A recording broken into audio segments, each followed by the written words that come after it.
Hi! Hello! నమస్తే. Welcome to my channel. ముందుగా అందరికీ వారాహి గుప్త నవరాత్రుల శుభాకాంక్షలు.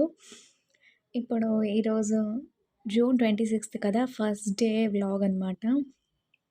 ఇలా అయితే అరేంజ్ చేసుకున్నాను. అమ్మవారికి ఈరోజైతే కలశం, అఖండ దీపం లేకుండా చేసుకుంటున్నాననమాట. ఇది నేను వారాహి నవరాత్రులు చేయడం ఇది సెకండ్ ఇయర్ అనమాట. సో, ఇప్పుడైతే అన్ని పంచామృతాలు కలిపి అభిషేకం చేద్దామని అనుకున్నాను ఈసారి.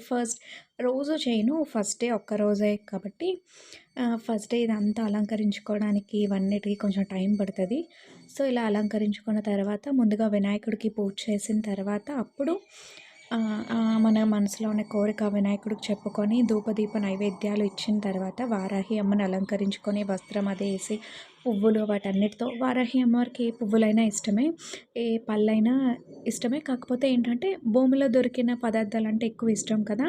సో, నేనైతే కంద లేదంటే చిలకడ దుంప, తర్వాత దానిమ్మ గింజలు, బెల్లం పానకం ఇవన్నీ కంపల్సరీగా పెట్టుకొని రోజు మనకి ఏ నైవేద్యం చేయాలనుకుంటామో ఏదైతే మనకొచ్చో అవి కూడా మనం పెట్టుకోవచ్చు. పంచామృతాలు అంటే పాలు, తేనె, పెరుగు, నెయ్యి, పంచదారతో ఇలాగ అన్నీ ఒక దాంట్లో కలిపేసి అభిషేకం చేసుకున్నాను.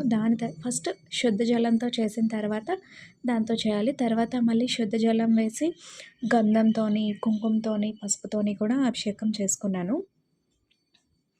అన్ని చిన్న చిన్న కప్స్‌లో కొంచెం కొంచెం తీసుకొని ఇదేంటంటే వారాహి అమ్మవారికి ఏంటంటే అయితే సూర్యోదయానికి ముందు లేదు అంటే సూర్యోదయం తర్వాత చెయ్యాలి. నేనైతే ఫస్ట్ డే మార్నింగ్ దీపం పెట్టేసుకొని మంత్రాలు ఇవన్నీ గూడా మనకి ఫ్రీ ఉన్నప్పుడు ఈవినింగ్ టైంలో గానీ, లేదు మార్నింగే మనం ఫ్రీగా అనుకుంటే ఆ టైంలో గూడా మనం చేసుకోవచ్చు. సో, నేనైతే ఎర్లీ మార్నింగే ఈరోజు డే 1 కదా! అంతా అలంకరణ ఇవన్నిటికి టైం పడతదని చెప్పి నేను 3:30కే స్టార్ట్ చేసేసాను.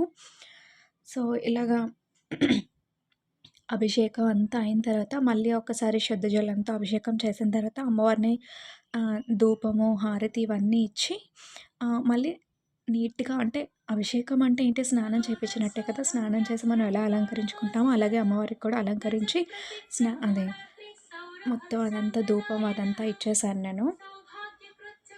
ఇప్పుడేంటంటే స్తోత్రము, తర్వాత వారాహి కవచం చదువుకుంటున్నాను.